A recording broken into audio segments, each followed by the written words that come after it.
Sharon Gordon has done a remarkable job in the master's program. This is the end of her second year, just when we hope people are finishing up, and she in fact is. And we're looking forward to an article coming off of this thesis coming out in Gender, Place, and Culture Trends, and has offers for PhD work. And so, just in her performance here, she's been really exemplary in a number of ways. Her master's thesis is very creative and brings together ideas from women's studies and geography, and I think it's on the cutting edge in many ways, in that it goes some areas where typical geography doesn't go, but it's been empowered by so many critical social theories and by her interaction with women's studies faculty, that I think it's really innovative and multimedia work. The title of her thesis and her presentation today is In the Limelight, The Geography of Gay Identity and New York City Nightclubs. And with no further ado, I give you Sharon Gordon and her thesis presentation. Thank you. Oh, and I forgot one thing. I forgot to introduce her thesis committee. That's an important part. Ms. Doreen Matting. But this is my first time, so it's okay if I mess up. Stuart and I co-chaired her committee, so Stu Aiken is and I two co-chairs in her committee, and Larry Ford, and then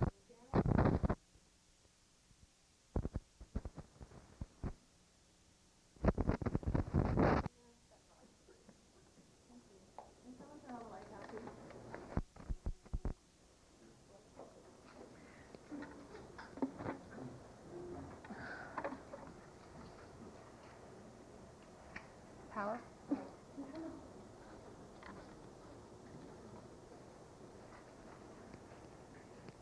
Thank you, everybody, for attending my thesis presentation. This thesis is a combination of empirical research and a post-structural theoretical framework. The goals of this study were to examine the connections between place and identity in New York City gay men's nightclubs. Space is socially constructed. People imbue space with attributes which reflect their culture. Sexuality is imprinted upon space and place. Most spaces are actively gendered with hegemonic heterosexual norms. This production of space is construed as normal and is therefore unmarked. In this study, I reveal the sexual construction of space by analyzing how different areas allow certain types of nightclubs to exist. Place breeds certain kinds of venues and allows people to have specific images. The spatial and the sexual constitute each other in a feedback system in which certain presentations of sexuality are allowed and expected and become hegemonic. Space is implicated in the politics of identity. The position of social identity groups is formed and perpetuated in certain spaces. Groups can be marginalized through the spaces they occupied. Hegemonic or dominant space is occupied and controlled by the white, middle-class, heterosexual males. Other groups which challenge this heteropatriarchal spatial hegemony may exist, especially in urban areas, and reveal that this space is actively constructed through social actions. A goal of gay or queer identity politics is to disrupt the dominant construction of space, to allow room for difference, diversity, and a multiplicity of identities. Performativity theory is one of the main theories which informs this research. This is a complex post-structural theory which views all sexual identity as a performance. Gender is a repetitive performance rather than an essence. Recent gender theories have argued that heterosexuality as well as homosexuality are performances, although heterosexuality is privileged as original. Geographers have extended this notion to reveal that space is also actively gendered rather than naturally heterosexual. During my fieldwork, I paid close attention to people's experiences and how their identity performance varies in different spaces based on what they know to be the sexual meanings of those spaces. Consumerism is an integral part of gay culture in New York City. Nightclubs are consumer venues in which people display a certain image created with commodities. Nightclub environments are created through advertisements. People are drawn to these clubs by advertisements. They see what image they should wear and what music will be played.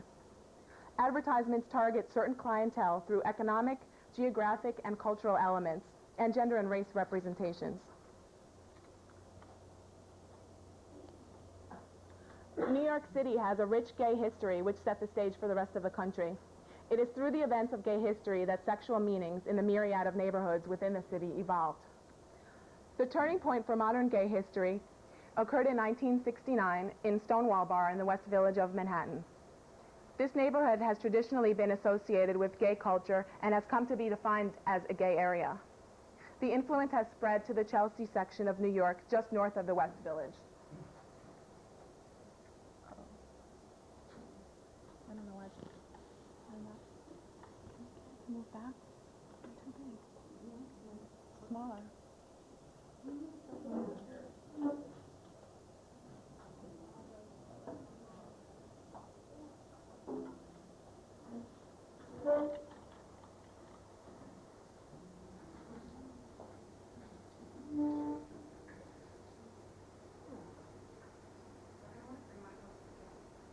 Closer.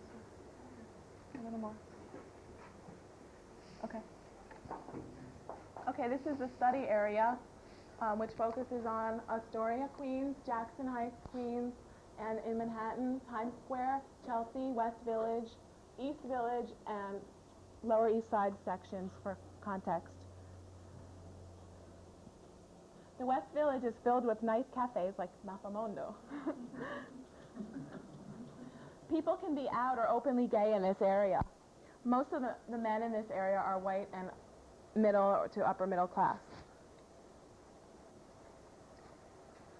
This is a scene of the historic Stonewall Bar. It's right there. Same scene, but during the Gay Pride Parade this summer when people commemorate the Stonewall Rebellion of 1969. Gay consumerism dominates this area. The rainbow flags are symbolic of gay culture, and they are sold in various paraphernalia. Many flags decorate the streets of the West Village, indicating that this is a gay area. I found that nightclubs reflect the sexual attributes of areas in terms of landscape, aesthetics, kinds of clubs, and images of patrons. In certain streets of the West Village, there is commodified sex in the form of transvestite prostitution. Because of this, many sex clubs can exist in this area without a problem. These are the outsides of two clubs in the West Village where the focus of these clubs is on sex. It's like a dungeon setup where clubgoers wear drastic sadomasochistic images. One of these, called the Lure, I will discuss later. And this has, do you notice the gay flag over there? That means it's in the West Village where people may be openly gay.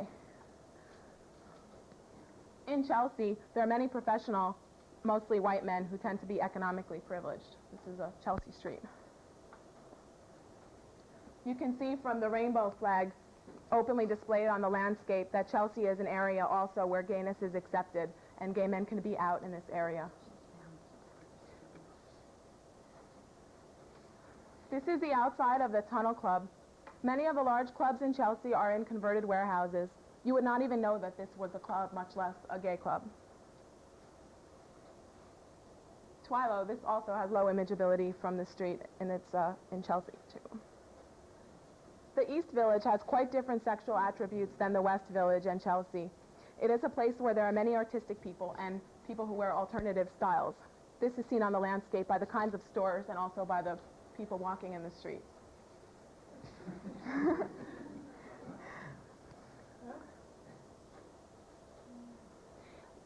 Part of the East Village borders a Puerto Rican neighborhood. This is a mural depicting the Puerto Rican flag right adjacent to one of the clubs I studied. Puerto Rican neighborhoods, as I will describe more in depth later, are imbued with strong heterosexual norms. This neighborhood adjacent to a gay club is much different than the area of the West Village and Chelsea. The gay clubs in this area cannot appear to be gay on the landscape. Again, the sexual norms of an area can determine where gay clubs can exist openly without the threat of violence or any social problems. The Times Square section of Manhattan is famous for its theaters and meretricious landscape. Times Square has undergone tremendous revitalization recently and attracts millions of tourists. Gay clubs in this area are not distinguishable from any other clubs because this is not a gay-defined area and thus must conform to heterosexual norms of the space. But they do appear to be quite glamorous and glitzy from the outside. Moving on to Jackson Heights, Queens. Jackson Heights is an area to where people of many countries have immigrated. Many gay, middle-aged men of Latin American countries have moved to this area because of its reputation as a neighborhood where gayness is accepted. This area's gays are not flamboyant in any way, however. Because of the older age of the people, there are lower economic status than many Manhattan gays, and because it is in Queens rather than Manhattan, in a residential area where there are quiet, store-lined streets, this is not exactly where the scene is. The clubs in this area are simple, as are the gays and their appearances. The gay clubs here do not look different from any other clubs on the street. Astoria, Queens is where I conducted the case study of the nightclub crash. This is a quiet, middle-class residential and store area with many Greek and other immigrants. Many churches line the streets. I will discuss this club in this area much more later.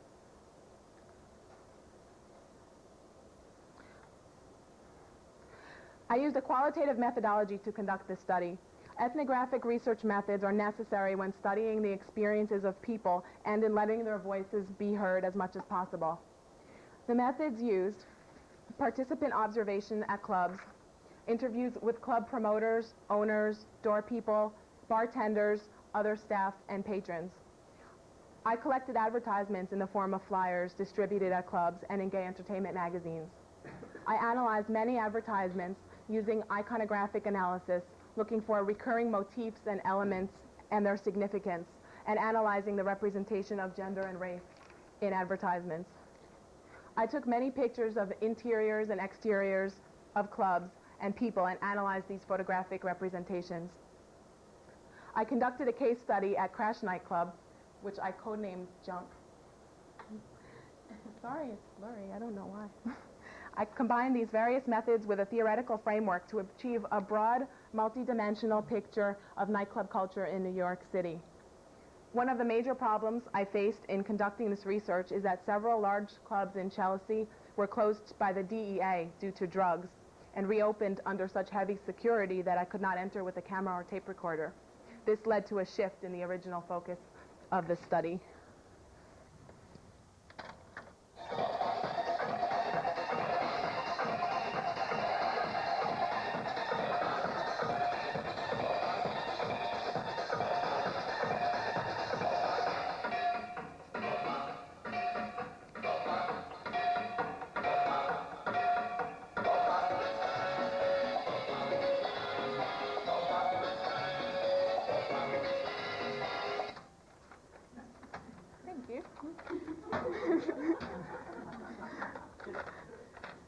The clientele at the case study area Crash is mostly Puerto Rican.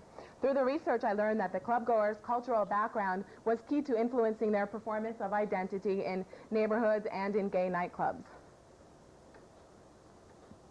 Many Puerto Ricans come from barrios, ethnic neighborhoods, usually in Brooklyn or the Bronx. This is a picture from a Puerto Rican neighborhood in Williamsburg, Brooklyn.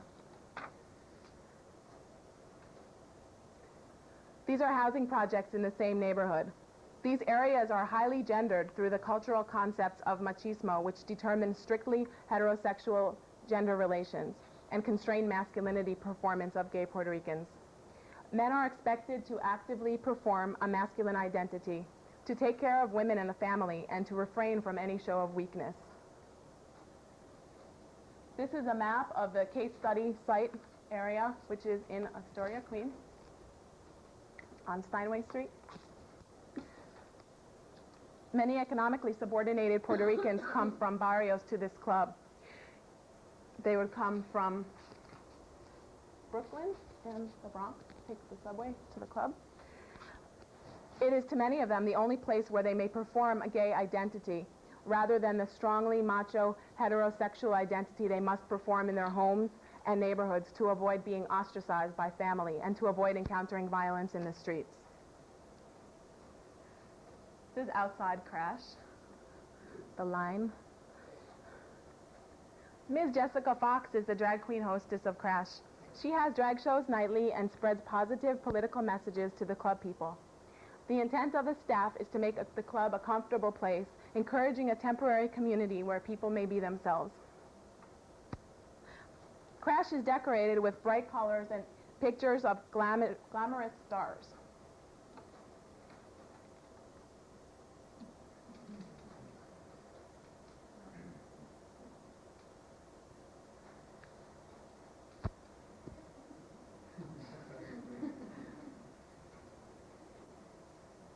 That's the logo, the platform shoe.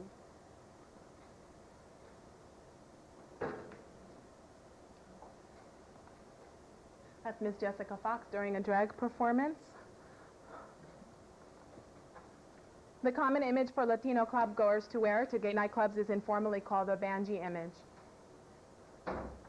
This image allows men to appear straight, thereby allowing them to perform a straight identity in their neighborhoods, among families, at work, and on the subway on the way to the club. But in many gay nightclubs, this image does not need to go along with a masculine gender performance. This is the only place where many can be out. Many clubgoers keep this image in the club, but some may change into drag or put on makeup in the bathroom at Crash.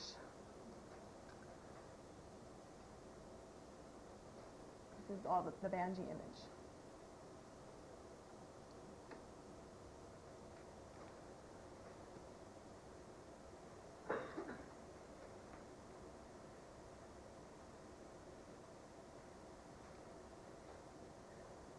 Banji Go-Go Boys are part of the entertainment at these clubs.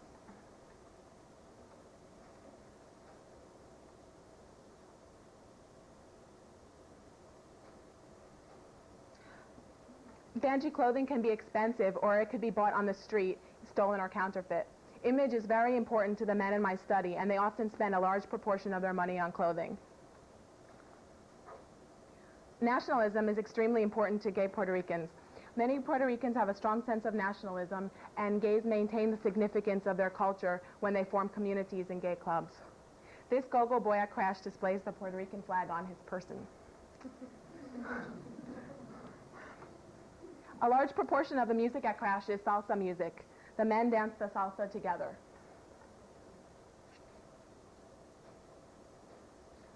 The owner of the club Crash, JR, is also a banji boy. He realizes the significance of this club to gay Puerto Ricans who may not feel comfortable anywhere else to perform a gay identity. In other gay clubs, Puerto Ricans are marginalized because the majority of men are white.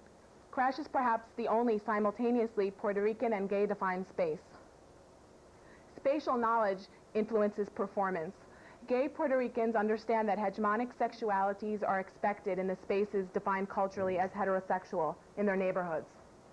The banji image reflects the necessity to conform to heterosexual gender performance.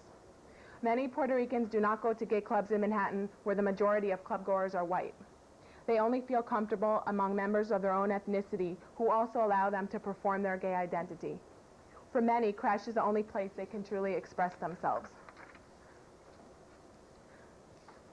Nightclubs reflect the demographics of areas in terms of what kind of club it is and who are the clientele.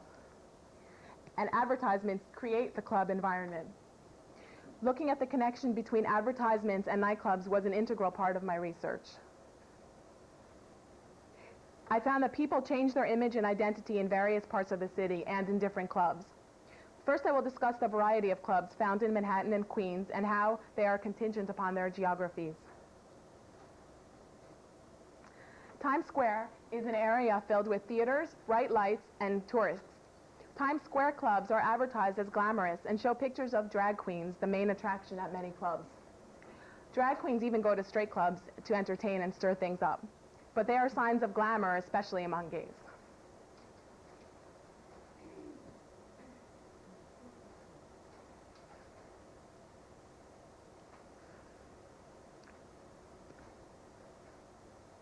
One club in this area once a week is geared towards banji boys and offers a low admission. Other Latinos may identify with this picture of just a plain Latino guy on the flyer. An ad for the same club. This demonstrates all the gender performances that are possible at this club. Papi chulos, transformistas, which is niñas bonitas, machos y locas, lipstick lesbians. Just every kind of person that you can imagine. Any kind of identity performance is accepted at this place.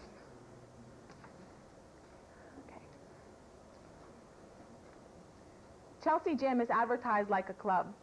Bodies and muscles are commodified and form an integral part of the geographically specific Chelsea image. To have this image, one must have the leisure time and money to spend at the gym.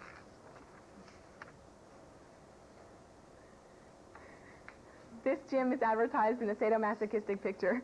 The gender of the discipliner is questionable. In Chelsea, where residents and clubgoers tend to be well off, there is an emphasis on the fashion industry. This is an advertisement for Tunnel. Admissions for clubs in this area are very high, between $15 and $25, and reflect the economic status of residents. Many advertisers gear their products towards gay consumers. This is an ad from a gay entertainment magazine.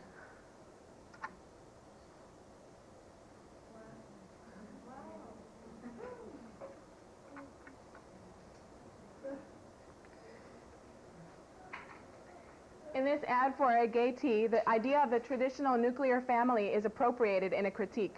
The queer family is actually diverse and includes a multiplicity of people.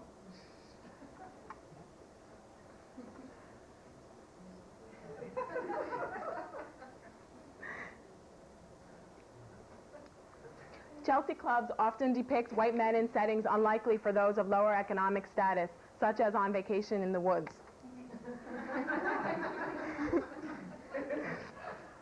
This ad for Limelight is overtly sexual and refers to sports. This club, Champs in Chelsea, is geared towards white men who have the muscular image and creates an excessively masculine, sporty theme.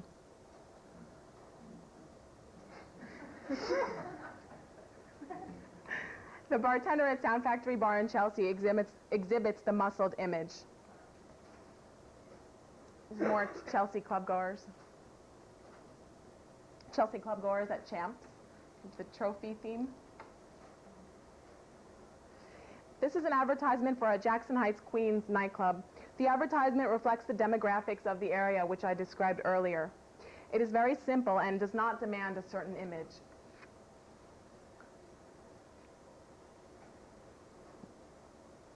In the West Village, images can be extreme because open sexuality is accepted, and in certain areas, the commodified alternative sex distracts people in the street from paying attention to clubgoers.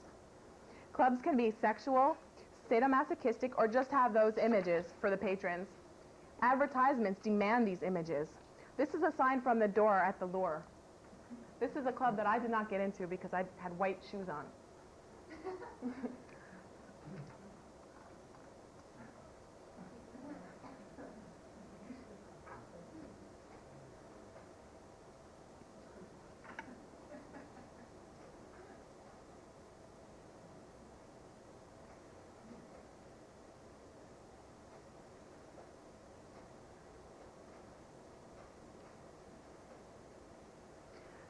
In the East Village, the clubs are simple and the image is usually not that important because people do not have the kind of money Chelsea people do.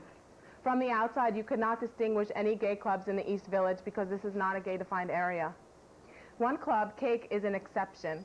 It is a geographic anomaly because it is located right next to a Puerto Rican section of the Lower East Side, the mural that I showed you earlier, so you would not expect a gay club to be open there. But many drag queens and others are rather daring and hang out outside the club, contrary to the expectations of passers-by. In analyzing the representation of gender and race in advertisements for gay clubs, I use theories which describe a hegemonic way of looking. This traditionally applies to white, middle-class men as subject or bearer of a look at a female object. This patriarchal way of looking is so dominant that it is internalized among many people, even those who are marginalized in contemporary society. In looking in this detached way at a submissive object, the bearer of the look is construed as normal, and all others are measured in relation to this white male. Others are, in fact, othered. Since in ads for gay male clubs, it is men looking at images of men, I use this gaze theory in conjunction with race theory to explain the other as a product of another race. This means instead of white men looking at images of women, they are now looking at images of men of color. These men of color are commodified as the exotic other, an extension of a colonial fantasy of white domination over primitive colored people. Chelsea Club clientele consists of mostly white men. For many ads for their clubs for so-called Latino nights, ads depict submissively posed Latino men. Thus, Chelsea men are continuing the objectifying and colonializing gaze. This flyer depicts an exaggerated colonial fantasy to attract men to a Chelsea club.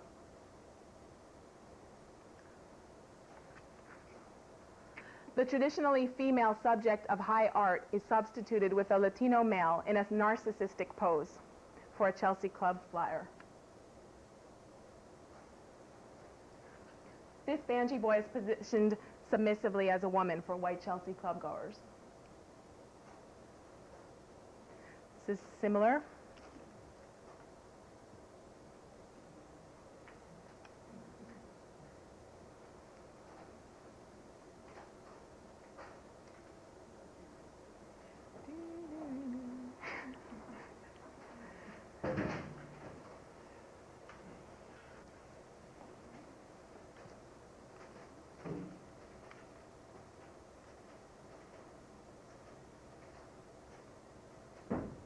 This is another similar ad of Banshee boy positioned submissively. The Poppy competition is the gay men's equivalent to a bikini competition at a straight club. Latino men are substituted for women in an objectifying competition as a highlight for a white-dominated Chelsea club. These two ads for Uncle Charlie's depict submissive men and drag queens. In this case, the gaze is slightly less problematic for men because it is really as if they are looking at women.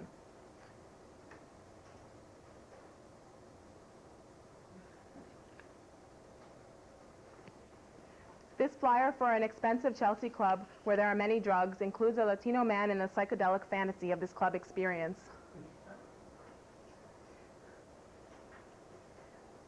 An ad for the same club has a Latino man vandalizing a wall, making a quick getaway, still in time to please the field of vision of the white Chelsea crowd with his body.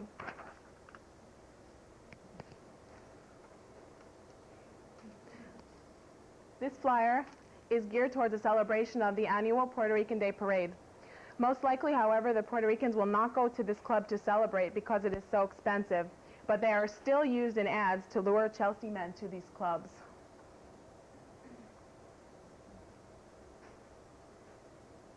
The dualistic nature of the gaze can be disrupted when two men are positioned together, as in this flyer for a Queens club.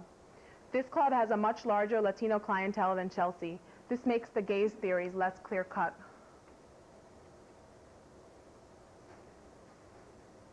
In ads for Crash, where there is a mostly Latino crowd, the gaze functions differently and is more complex. Men in flyers may still be a fantasy image, but the Latinos looking at them also identify with them.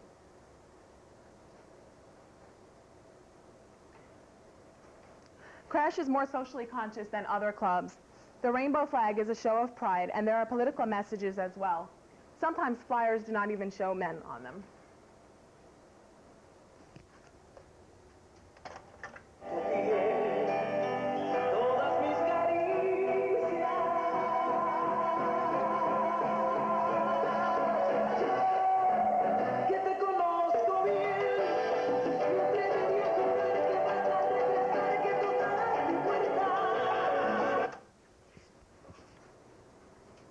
Musical analyses in geography. Musical texts contain the politics and culture of people. This is a new arena of study for geographers. Music is tied to the local identity of people. In the case of the salsa music I just played, it symbolizes the life and struggles of Puerto Ricans in New York City. Of course, through extensive global commercialization, music loses much of its original meaning. But for these people, it was always intimately connected with their culture and local geography.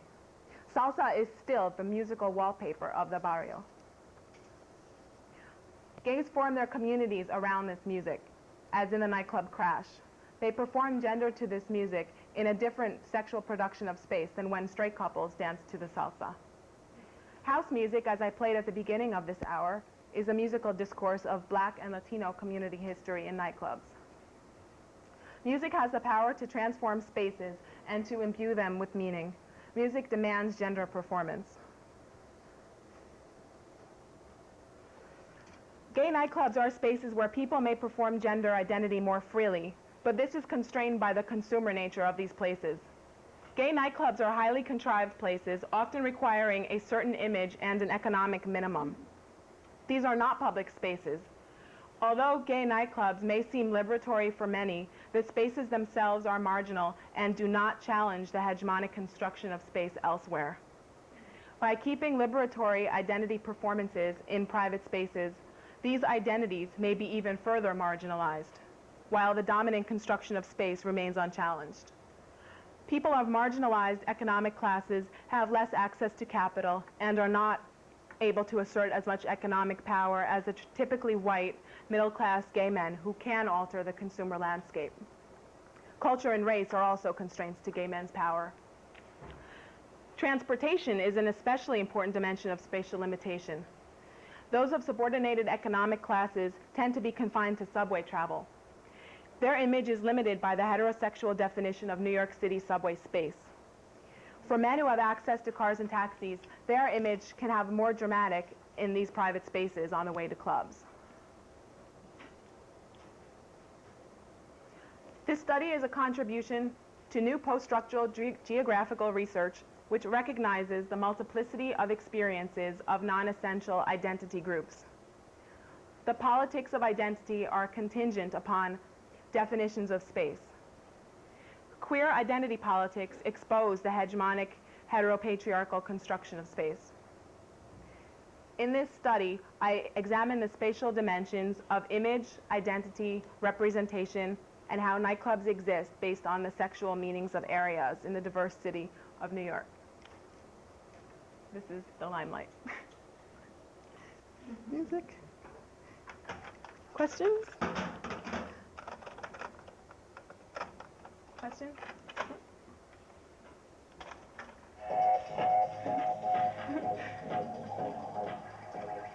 I'm done.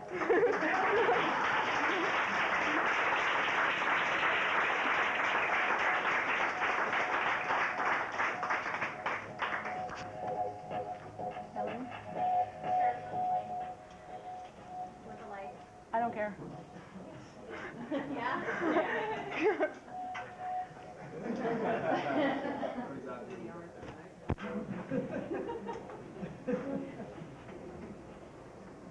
Sharon, why is it that in the Puerto Rican bars, they're interested in being Puerto Rican, then you go to a Chelsea bar and they lust after Puerto Rican? Well, I guess I didn't make that clear enough. In Puerto Ricans feel an extra need to assert their nationalism because they feel marginalized by the white gays, but the white gays don't need to because they have the hegemony over the other gays. So then they're... So they're lusting after them because they are the exotic other. I guess I find it interesting. I kind of think of sexuality motivating so many other things, and here you're saying the politics is motivating the sexuality. Well, it's identity politics. Everything's political. How do you know? That's a serious question, actually. How do you know? Well, that's the whole precept of identity politics is that the personal is political and your personal choices and your sexuality is political because it is imprinted upon the space and there is a hegemony in this world. There's a dominant sexuality and when you reveal that, when you expose the hegemony, that's when things might happen.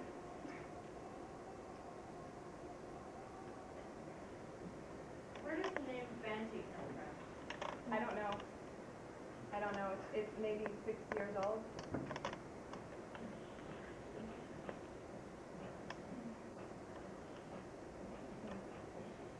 Did you have any trouble like with you took pictures and you tape recorded and all, and did people know you were doing that, or did they? Yeah, when I conducted interviews, I asked if I could tape record. If I took pictures of people, I tried to get their permission. Otherwise, I did like anonymous But shots. did you have Only any- if I cleared it with the club owners, though. I spoke with the club owners before. I was gonna say, Yeah, there were didn't- some places I couldn't take any pictures. You didn't have trouble with that because you said about like that they, in some of these places, they don't necessarily want in the rest of their life, they don't want to be identified as gay. So I was just wondering, like, Yeah. taking their picture in a gay club, it's kind of bringing it out there. You're right. Carl? Why is it that outside of, was it kink, that outward displays of gayness are okay when they're in this Puerto Rican neighborhood? Well, In other areas, it's not. that's the whole thing. I was outside that club with a club promoter, and he couldn't believe what was going on there. I mean, there were people driving by with salsa music really loud, so you kind of knew who they were, and they were just stopping and looking, and there were store owners standing outside looking, like, what's going on here? Did it incite violence ever? I don't know. I don't know if it ever did. I mean, it's not an area where people walk around openly gay. It is not. So that's why it was an anomaly. You mentioned you used participant observations when you're mapping. How would you anticipate the results would have differed if you were a male?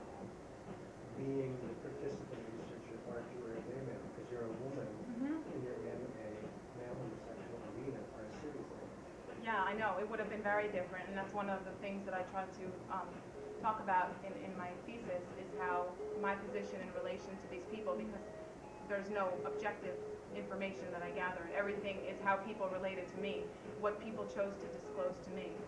And it would have been very different if I were a male, and I would have had to situate myself and explain to them what my sexuality was. I don't know exactly what happened. Did you feel yourself being based on as other by Oh, definitely. everyone? I was an other. Often I would go to these clubs with a Puerto Rican male. Often, but they were straight, and people I interviewed could tell.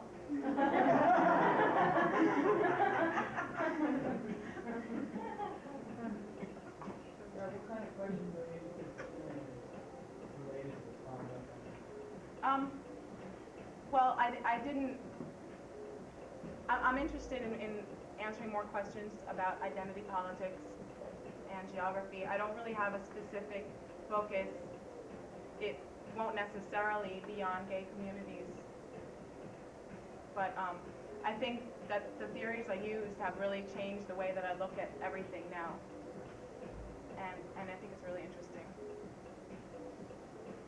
In what sense, Sharon, do you think that the establishment of these communities of political identity resists the hegemonic norms of heterosexuality, and in what ways do they react to the hegemonic norms of heterosexuality? Are you talking about like the I'm talking racial about gays? Puerto Rican gay clubs. I mean, they're a community to enable these men to embrace a particular community of identity.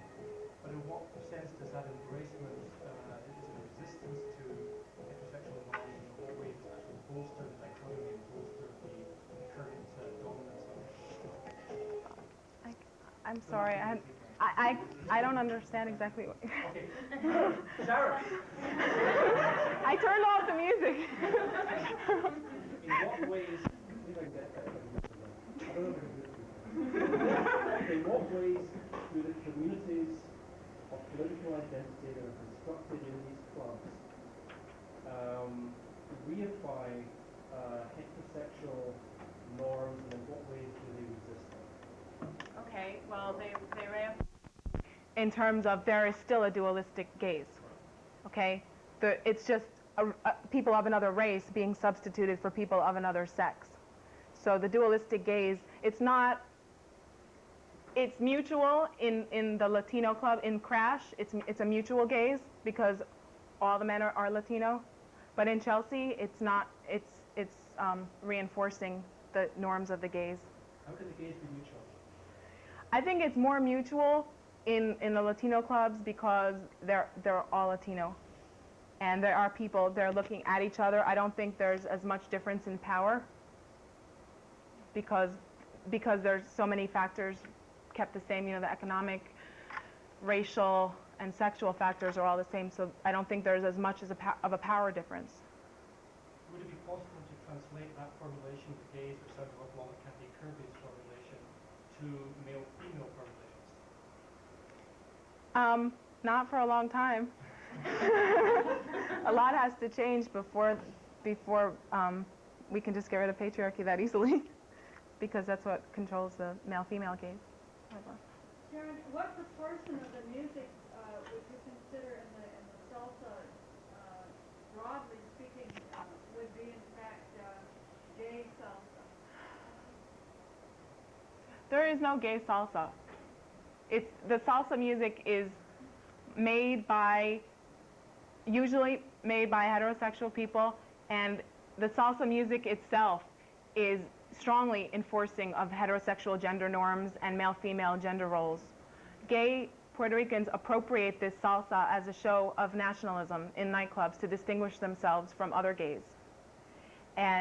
But they also critique the gender relations of salsa because it's not the male dancing with the woman, it's the men dancing together. So it's at the same time it's an appropriation and it's a critique. Melanie? One thing I wanted to say is that you've done a phenomenal job of just your theory, the use of your theory and using the visuals really help us understand what you're talking about. And I was wondering if you had any plans to take some of this back to the community that you got it from, and do you have any ongoing relationship with some of those people that you interviewed, or are you planning on giving anything back from what they gave you? Well, when I came back, I was there all summer, and then I came back on Thanksgiving, and I spoke with people who I had interviewed before. And I told them a little bit about what I was doing, but for the most part, I think it's kind of esoteric to clubgoers because they don't necessarily position themselves in It was hard for me to speak with clubgoers about the advertisements because people don't always think about everything in terms of identity politics. People don't realize often. But I'm sure, if I do go back, I will try to explain to some people. Did you find, I need suggestions if you have any. talking about, or were you able to talk about any of the specifics of your research, or were you find people getting defensive or taking ownership of their space? Not really defensive, but I think that maybe they were a little bit just apathetic. Not apathetic, but they just didn't really grasp. It's complicated. It's not something that, most people think about. But I would like to try to explain more. And that was disappointing to me when I did try. It was disappointing that I didn't have more enthusiasm. Alex? What is the space for Black Baptist? What is the space for Puerto Rican lesbians? They are in this club too. And they had problems with space when they first opened the club.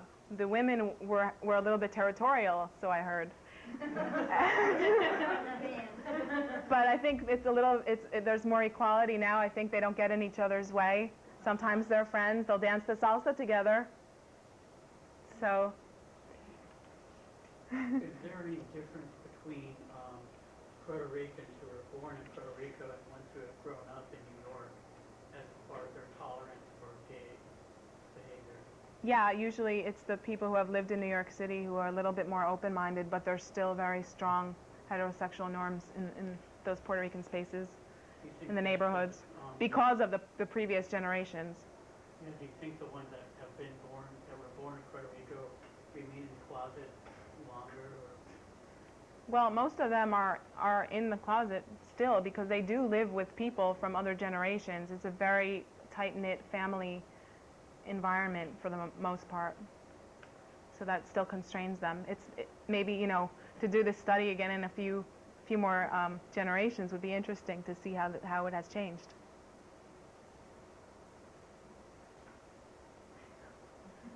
Tanya? No? Okay. How about politics as activism? In nightclub goers in San Diego are not known for their political activism, for the most part. Did you find when you were interviewing them, did you ask them anything if they were active or if they were active in any kind of Puerto Rican gay movement in New York City? That wasn't one of my main research questions, but a couple people I talked to did say that they were affiliated. There's, in the West Village, there's a gay community center, and they said that they did offer them a lot of support that they couldn't get, up in the Bronx or wherever. Yeah. There's a lot that I would do in retrospect, thinking about it that way. Have you found any, if you've looked on a local level here in San Diego or possibly LA, because I think there's more clubs in LA, are there any parallels to the local gay club scene in New York, here in San Diego? I don't think so. I think it's just one area, and I don't think it has the richness in geographical diversity that New York does. Yeah, I really don't. I mean, New York is unique in that way. What brought you to this research interest? It wasn't an original interest. It kind of just developed through my connections in New York City, through clubs that I could gain access to, and just through doing research. I mean, what made you interested in just the gay male club scene in New York initially? Well, I spent a lot of time in the clubs in New York City, and I had access to gay men's clubs.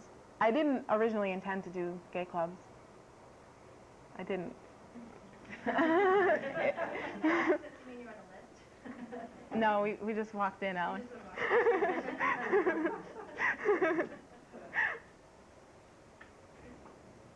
Anybody else? No? Okay. Well, thank you, everybody. There's a reception following this that everybody is invited to on the 3rd floor outside of the geography department, and we will use that time to compliment Sharon on her terrific presentation. Thank you.